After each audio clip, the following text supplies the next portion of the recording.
Women in those days normally served on judiciary, health and human services, the feel-good issues, and most of the issues that we brought forward were female-related issues.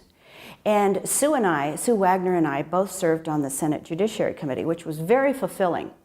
However, there was a major piece of legislation coming through in the Commerce Committee that would allow for interstate banking.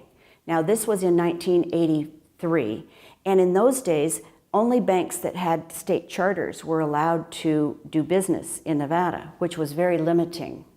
So there was a movement nationwide to allow for interstate banking. Some of the good old boys on the Commerce Committee only wanted it to be regional banking.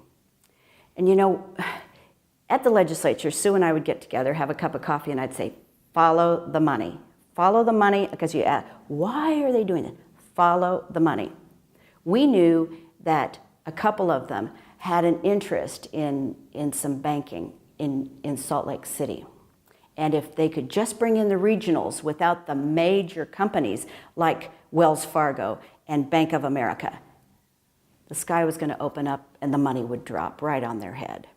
So we said, we got to do something about this. Well, what did we know about banking? Nothing.